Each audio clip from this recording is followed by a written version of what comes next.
Bonjour, bonjour, c'est Stéphanie et je suis ravie de vous retrouver pour la deuxième vidéo live d'Improve Yourself en direct. C'est trop chouette, à chaque fois ça m'éclate. Et on est en direct. Et je vais regarder sur l'ordinateur si c'est bon. Est-ce qu'on voit bien la vidéo? Oui, super. Donc, bonjour à tous et Salut Michel. Je suis ravie de vous retrouver ce soir pour vous parler d'un sujet d'actualité qui nous concerne tous plus ou moins, c'est-à-dire le sentiment que l'on peut avoir en ce mois de mai, fin avril, début mai, par rapport au fait qu'il y ait autant de vacances, il y a eu autant de vacances et cet enchaînement de jours fériés. Et donc on se retrouve à devoir retourner travailler le lendemain de week-ends prolongés, de vacances, etc. Il fait beau, on a profité, c'est les beaux jours. On a vu des amis, on est peut-être parti à l'étranger, on a voyagé, on a pris du bon temps. Et du coup, se retrouver le mardi matin, demain matin par exemple, devant son ordinateur coincé entre quatre murs, c'est vraiment pas facile. On n'a pas envie de se mettre au travail et c'est bien compréhensible. D'où le Facebook Live de ce soir qui a vraiment pour but de vous préparer demain à réattaquer la journée en pleine forme, sans procrastiner, sans perdre une journée de travail, et vraiment à se mettre, pas forcément dans une journée classique de ce qu'on a l'habitude de faire, de s'attaquer à des gros projets, voilà, aux choses en cours, mais plutôt, ça va être une journée où on va prendre du recul et on va se poser des questions pour réattaquer les semaines qui suivent, les jours qui suivent, sur le bon pied. Donc, euh, donc déjà, dans quel état d'esprit vous allez attaquer la journée? Vous avez deux solutions. Soit vous vous dites, je culpabilise, je devrais faire ceci, j'ai ça à faire, voilà. Vous pouvez partir dans cette optique-là, comme vous pouvez aussi vous dire, bon, et ben voilà, c'est comme ça, c'est pas autrement. Euh, Aujourd'hui, j'ai pas envie, je suis pas dans l'énergie, j'ai pas le mojo avec moi. Tant pis, tant pis. Voilà. Aujourd'hui, je ne vais pas travailler. Je ne vais pas faire ce que je devrais faire habituellement. Je vais juste prendre un peu de recul sur mon activité et ça va me permettre d'avoir les idées plus au clair. Donc voilà. Si vous me suivez un petit peu sur Improve Yourself, vous imaginez bien que je veux plutôt vous conseiller de prendre la solution où vous assumez et où vous vous responsabilisez. Parce que finalement, culpabiliser, c'est une manière de dire c'est pas ma faute. Alors que c'est pas une question de faute, c'est une question d'assumer. C'est une question de se dire ok, j'ai pas envie, c'est comme ça. Voilà. Aujourd'hui, je vais faire autre chose. Donc là, c'est la deuxième partie de la vidéo. Qu'est-ce qu'on va faire de cette journée? Donc la solution de facilité, ce serait d'aller sur Facebook, d'aller sur les réseaux sociaux, de regarder des vidéos sur YouTube ou voilà. Ou je sais pas, faire ses courses. C'est-à-dire des choses qui sont pas très productives pour vous. Bon, faire ses courses c'est pratique, mais ça va pas vous faire vous sentir mieux à la fin de la journée. Si vous suivez le blog Improve Yourself, j'ai posté une vidéo, c'était il y a quelques semaines. J'ai posté une vidéo sur, ouais, j'ai des petits cœurs qui apparaissent, c'est trop mignon. J'ai posté une vidéo sur pourquoi est-ce que je suis fatiguée à la fin de journée de travail, alors que j'ai pas un boulot qui est physiquement fatigant, mais je suis fatiguée mentalement.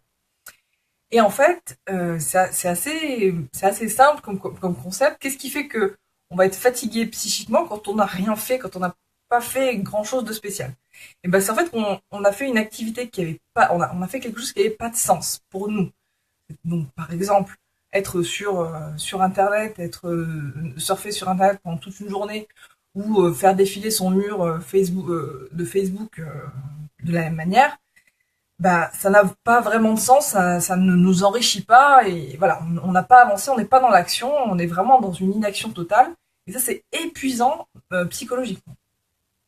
Et il y a une deuxième chose aussi, c'est de ne pas être allé au bout de quelque chose, c'est-à-dire commencer des tâches et de pas les terminer. Donc autant vous dire que quand vous regardez des vidéos ou quand vous êtes sur les réseaux sociaux, vous n'avez jamais terminé d'y être. Donc à la fin de la journée, vous allez être plus fatigué. Si demain vous allez au travail dans cette optique-là de traîner sur les réseaux sociaux, bah, vous risquez à la fin de la journée d'être plus fatigué en fin de journée qu'en début. Alors que vous n'aurez finalement rien fait de spécial.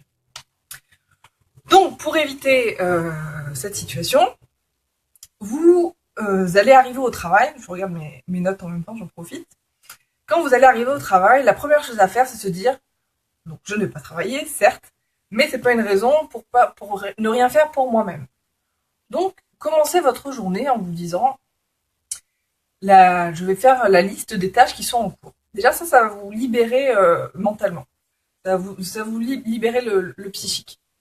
C'est-à-dire, toutes les tâches que vous avez en tête, peut-être que vous avez déjà une liste d'action, mais il y a des petites choses, des fois, qui traînent, des bribes, envoyer un SMS, rappeler le dentiste, répondre à tel mail, etc., etc. Toutes ces tâches qui sont là, qui sont pendantes, mais que vous n'avez pas pris le temps de noter. Et puis à chaque fois, vous dites, ah, il faudrait que je fasse ci, il faudrait que je fasse ça.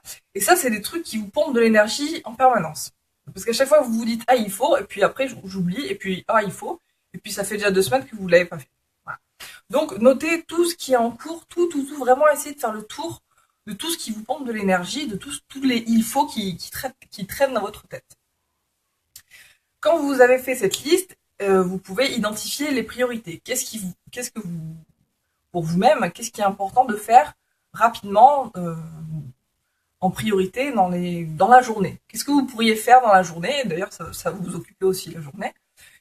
Et bon, bah, c'est peut-être pas forcément lié au professionnel. Si c'est lié au personnel, tant pis, faites-le quand même. C'est pas grave, d'autant plus que ces jours de mois de mai, ces retours de longs week-ends, il n'y a généralement pas grand monde au bureau. Franchement, autorisez-vous ces petits écarts, ça n'arrive pas tous les jours, donc donnez-vous la permission. Donc ça, c'est par rapport à la liste de tâches. Ensuite, vous avez vos objectifs pareil, pro et personnel.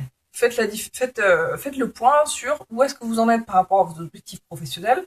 Est-ce que vous êtes en avance, est-ce que vous êtes en retard, et qu'est-ce que vous pouvez mettre en action pour vous rapprocher de ces objectifs. Et du coup, il y a des chances que il y a des tâches qui se détachent, il y a des tâches qui apparaissent de ces objectifs et que vous allez pouvoir venir glisser dans votre liste de tâches. Vous venir enrichir vos listes de tâches. Et ça aussi, ça va venir jouer sur votre motivation, c'est-à-dire que le fait de reconnecter avec ces objectifs, vous savez pourquoi vous devez mettre ces tâches en action. Et du coup, vous avez une motivation qui est augmentée. Ça va ensemble. Donc ça, c'est pour toute la partie dans votre tête. Maintenant, il y a la partie physique. Vous avez votre bureau, d'accord? Vous avez tout ce qui vous entoure. C'est le moment de prendre tout ce qui ne sert à rien sur votre bureau, tout ce qui vous prend de l'énergie, comme, je sais pas moi, la fameuse pile de trucs à lire, hein, qui est là depuis, plusieurs semaines, un mois, des années. Voilà. Donc cette pile-là, eh bien, dites-vous qu'elle ne vous sert à rien, que vous n'allez jamais lire ce qu'il y a dedans, et qu'elle est sous vos yeux en permanence, et qu'à chaque fois que vous la voyez, vous dites, ah, il faudrait que je les lise. Donc ça aussi, c'est de l'énergie qui part en fumée. Donc cette pile-là, eh bien, vous la jetez. Et ça, vous faites ça pareil avec toutes ces choses qui traînent, qui ne vous servent à rien. Ça ne vous sert à rien, et ça vous encombre, ça vous pompe de l'énergie. Donc vous pouvez trier, nettoyer, organiser, ranger votre espace. Déjà, c'est une bonne partie de votre journée qui aura été bien employée à faire du rangement autour de vous. Donc ça, c'est pour la partie physique. Ensuite, on va s'attaquer à l'ordinateur. Alors ça, c'est un gros truc, l'ordinateur, parce qu'on y passe beaucoup de temps. Et c'est pas le truc qui est le mieux rangé généralement. Donc vous allez commencer par vos emails, votre boîte mail. Alors je vous donne le conseil, mais c'est pas quelque chose que j'arrive à maintenir dans le temps. Mais pareil, ces journées-là qui sont un petit peu creuses où j'ai pas envie de m'y mettre, c'est quelque chose que je vais faire comme ça naturellement, c'est-à-dire de vider ma boîte mail en fait. Toute la boîte de réception, j'essaie de liquider tout ce qu'il y a dedans pour que ça sert à quoi d'avoir 50 mails dans la boîte, enfin 50 mails, je suis gentille, d'avoir plusieurs dizaines, voire centaines de mails qui se sont accumulés, qui datent de 2015 dans votre boîte de réception, ça ne sert à rien, mais vraiment à rien du tout. Donc, pour avoir une gestion de vos emails plus efficace, plus cohérente au quotidien, essayez de viser Moi, j'essaie d'avoir 10 mails dans ma boîte. Bon, ça a tendance à s'accumuler un petit peu plus, mais je vous dis, je ne dois pas dépasser la cinquantaine de mails. Donc, comment vous pouvez traiter vos mails? Déjà, il y a les mails qui sont obsolètes, les mails qui servent plus à rien. Donc, commencez par la fin. Généralement, c'est plus facile que de commencer par le début. Commencez par la fin de votre boîte mail. Parce que je vous dis, les mails de 2015 qui ont pas été traités, ils ne seront jamais traités. Donc, vous pouvez les virer direct. Donc, soit vous les supprimez, soit vous les traitez. Pour les mails qui vous prennent entre 2 et 5 minutes. Donc les traiter, oui. Donc, et ça c'est aussi une technique à adopter au quotidien. C'est-à-dire, pardon, c'est-à-dire de prendre dans sa journée un ou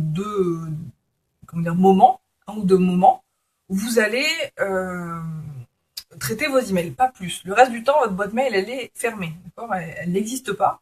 Vous n'avez pas un petit ping sur votre ordinateur qui vient vous dire hello, j'ai fait un email qui sert à rien. Non, votre boîte elle est fermée. Pour vous dire que donc voilà, une à deux fois par jour, vous allez aller ouvrir votre boîte mail et vous allez gérer les emails qui vont vous prendre entre 2 et 5 minutes à répondre. Parce que sinon, vous allez ouvrir le mail, vous allez le lire, vous allez le fermer, et puis vous allez revenir dessus, et voilà. Et encore une fois, c'est de l'énergie qui est gaspillée. Donc plutôt que de gaspiller votre énergie, agissez dans le moment. Le mail, il est géré, vous n'avez plus à y penser, vous pouvez vous consacrer à autre chose. Autre chose, ça peut être des mails qui vont vous prendre plus de 5 minutes à répondre. Donc, si vous avez une tartine à rédiger, peut-être que déjà ça rentre dans le cadre d'un projet. Donc, c'est une tâche à noter sur votre liste de tâches que vous allez réaliser quand vous aurez l'esprit plongé dans le projet. Voilà, quand vous serez dans une dynamique liée au projet. Ne vous mettez pas dans une réflexion qui va vous prendre une demi-heure si vous êtes dans une optique de gérer vos mails. Ça n'a pas de sens. Mettez cette tâche-là pour plus tard quand vous serez en train de gérer votre projet. Ensuite, il y a les mails qu'on peut déléguer. Il y a des mails qu'on peut transmettre à des collègues, etc. Donc là, pareil, pourquoi est-ce qu'on procrastine le transfert de mails? Je ne sais pas, mais on a tendance à le faire aussi quand même. Et donc pareil, ce que je vous disais au tout début, n'hésitez pas à appuyer sur le bouton Delete. Quand le mail ne sert à rien, ou quand on le garde, je sais pas, parce qu'on est un petit peu attaché, parce qu'on nous a dit merci dans le mail, ça nous a fait plaisir. Et justement, si quand on vous dit merci dans un mail, ça vous fait très très très plaisir, vous avez un attachement sentimental au mail, créez un dossier merci, un dossier remerciement, un dossier qui vous fait plaisir, dans lequel vous allez pouvoir mettre tous ces emails-là et qui va du coup vous libérer votre boîte de réception. Donc pareil, pensez à créer des dossiers. Et dans vos dossiers aussi, si vous avez encore un peu de temps et de courage, à les trier, à faire du tri dans ces dossiers. Vous verrez que, pareil, quand vous allez chercher une information, vous tomberez directement sur ce qui vous intéresse. Vous ne serez pas obligé de chercher pendant des heures des informations qui sont perdues quelque part dans votre boîte mail.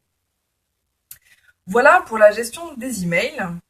Un truc aussi où je sais pas si je crois que c'est un truc un peu féminin, c'est d'avoir 15 000 onglets ouverts dans sa fenêtre de recherche. Oui, ok, je reçois plein de likes en même temps. Ça veut dire que oui, ça doit être un truc assez féminin. Moi, je peux pas m'empêcher, j'ai toujours 20 onglets ouverts dans ma boîte, dans mon moteur de recherche. Et alors avant c'était pire parce que j'avais plusieurs fenêtres ouvertes. Donc j'avais des fenêtres qui avaient des thématiques genre perso, pro, machin. J'avais des fenêtres ouvertes et dans chaque fenêtre j'avais 20, 30 onglets ouverts. Donc pour pallier à ça, je suis allée travailler. J'ai des petits cœurs aussi. Je suis allée trier mes favoris. Donc dans les favoris, généralement on prend pas assez de temps pour les pour s'en occuper, quoi, pour les organiser. C'est bien dommage parce que c'est bien pratique. Ça permet, on a fait le tri dans ses favoris, de, en moins d'un clic, accéder à un lien dont on a besoin tous les jours, plusieurs fois par jour. Et plutôt que de garder du coup l'onglet ouvert, on a juste qu'une étape à faire, qu'un clic à faire pour accéder à l'onglet. J'ai quelqu'un qui m'envoie plein de cœurs, c'est trop mignon. Je sais pas qui c'est, mais bon, c'est très très mignon. Merci. Donc voilà, ça c'était pour la gestion des favoris. Et pareil, vous pouvez faire de même avec Facebook. Plutôt que de faire défiler votre mur, Facebook à la recherche d'une information qui n'existe pas, ce que vous pouvez faire, c'est organiser votre sécurité. Les photos, qui a accès à vos photos, dans vos contacts, qui est-ce que vous avez envie de voir, de qui est-ce que vous avez envie de voir l'actualité, et qui est-ce qui vous saoule. À chaque fois que vous voyez, vous vous dites mais j'en ai marre de ces histoires je sais pas, de la couleur des couches de son fils, je m'en fous, d'accord. Donc plutôt que de subir à chaque fois que vous allez sur ce réseau social, eh ben plutôt choisissez qu'est-ce que vous voulez voir, quand vous voulez le voir. Vous avez tout ce paramétrage là, vous pouvez le faire sur Facebook, dans votre profil. Et ça peut être votre profil, votre page perso, votre profil perso, comme pro. Donc ça c'est quelque chose qui va aussi vous servir et qui va vous désencombrer l'esprit dans votre quotidien, qui va vous faciliter la vie. Voilà. Donc normalement, en appliquant tout ça, à la fin de la journée, eh ben, vous allez vous sentir vachement bien et avec une énergie vraiment renouvelée.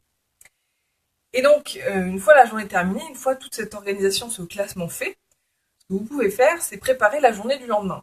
C'est-à-dire organiser les 3 tâches prioritaires que vous allez mettre en œuvre donc on sera le mercredi, pour mercredi, et comme ça, vous savez exactement, vous n'avez pas à vous poser de questions quand vous arrivez mercredi matin, vous savez par quoi vous allez commencer votre journée, et vous allez voir que ça va s'enchaîner, et vous serez plus dans une optique de flemme, de procrastination et de culpabilisation. Donc ça, c'est quand ça se produit une fois. Quand on a un petit coup de mou passager et que on sait pas trop comment gérer une journée, voire deux, mais voilà. Il peut aussi arriver que ce type de journée se reproduise et s'enchaîne. Donc on va faire une journée, 2 journées, puis ça va être, on va parler de semaines, puis on va parler de mois, puis après on va parler d'années. Donc dans ces cas-là, c'est une autre dynamique qui s'est mise en place, c'est-à-dire que sont les motivations intrinsèques sont plus profondes. Et il y a quelque chose, c'est autre chose que juste le fait d'avoir passé du bon temps, d'avoir passé un bon week-end euh, en dehors du travail, enfin loin du travail. C'est pour ça que j'ai créé le programme Action Gagnante. Donc là, c'est la dernière partie de la vidéo, du live. Et comme je l'avais précisé dans la newsletter et sur l'événement, si ça vous intéresse pas d'entendre parler du programme, il n'y a pas de souci, je comprends tout à fait. Le but de la vidéo, c'était avant tout de partager avec vous des petits outils pour vous permettre de retourner au travail demain de la manière la plus positive possible. Donc si vous voulez vous arrêter là, il n'y a pas de souci, je suis très contente d'avoir partagé ce moment avec vous. Et j'espère, si ça vous a servi, si vous avez retenu des informations, n'hésitez pas à les partager en commentaire, c'est toujours intéressant pour moi d'avoir ce type d'informations. Donc, la dernière partie de la vidéo, Action Gagnante. C'est un programme de formation que j'ai créé parce que dans le cadre de mes coachings, des accompagnements que je fais avec les personnes, j'ai des personnes qui viennent vers moi et qui me posent des questions. Qui me demandent comment ça, qui font la séance découverte, etc. Mais qui vont s'arrêter là. Qui ne vont pas passer à l'action. Et en fait, dans la dynamique du changement, on a identifié 6 étapes qui commencent à la pré-contemplation. La pré-contemplation, c'est quand on se dit non, c'est pas moi qui ai de problème, moi j'ai pas de problème, c'est les autres. Bon, en tout cas, il y a un problème, mais c'est pas moi la faute. La contemplation, on commence à se dire, je vais boire un petit coup.